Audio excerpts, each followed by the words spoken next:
Hi everyone, I'm going to be sharing how I made 3 easy punch needle DIY ideas. And for this first DIY, I started by drawing out a square shape on monk's cloth for a banner that was the right size to fit on a wooden dowel. And I also drew out cherries on the middle of the square, but you can make any design that you would like. Next, I put green yarn in my punch needle, and I filled in where I wanted the leaves and the stems to be. Then I put white yarn where I wanted the cherries to appear shiny, and when I was done with that, I filled in the cherries with red yarn in the background with light pink yarn.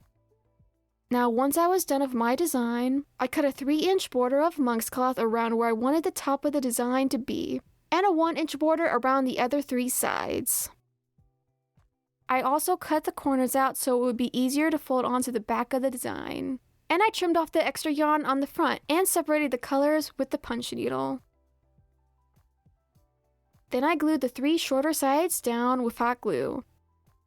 And then I placed the wooden dowel right above where the design starts, and wrapped the monk's cloth around it and glued it down.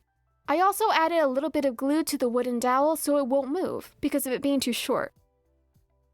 The last thing I did was that I glued on a piece of red felt on the back, and I also tied a piece of ribbon onto the wooden dowel so it can hang on a wall, and I glued the ribbon down so it won't move. That's how I made this punch needle wall banner. I love how cute it is, and I like how this idea can be designed to fit any room. Now for this next DIY, I traced a roll of tape on monk's cloth to make a circle. And I also drew a flower in the middle of the circle, but you can do any design that you want.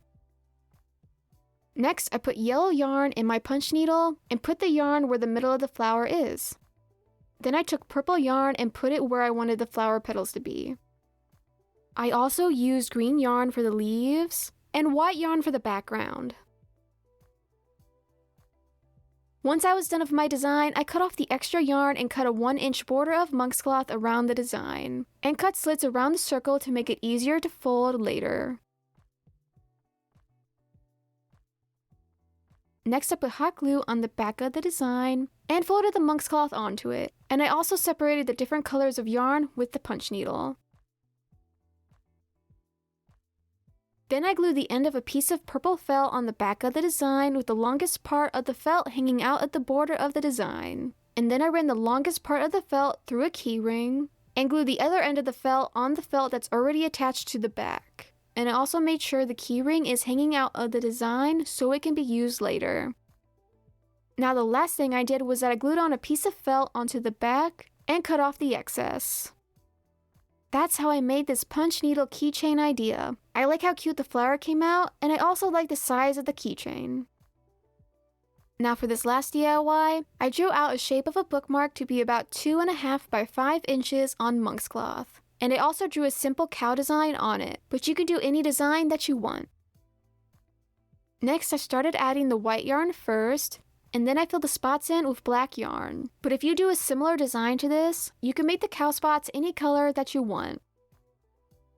Now when I was done with the design, I trimmed off the extra yarn and separated the yarn with the punch needle.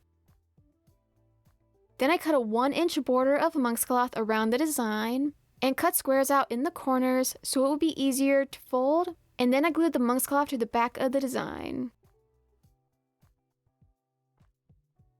Now I'm going to show you how to make a tassel for the bookmark. And I started out by wrapping pink yarn around a small journal about 20 times.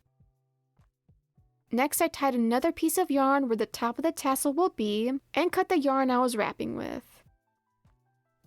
Then I took the tassel off of the journal and made a loop with some more yarn and placed it over the tassel, and then I wrapped the yarn around the loop and the tassel 10 times. Then I cut the yarn I was wrapping with, and took that piece of yarn and pulled it through the loop so I could pull the loop to make a knot, and I also trimmed the yarn from the knot. Now to finish the tassel, I trimmed the end of the tassel, and then I put glue on the back of the design and placed the yarn that is on the top of the tassel in the glue. Then the last thing I did was that I glued on a piece of black felt, but this will make the bookmark thick, so if you want, you can use something else like cardstock paper. That's how I made this punch needle bookmark. I love how cute this bookmark turned out, and if I were to do more, I would do different colors of cow prints or flowers.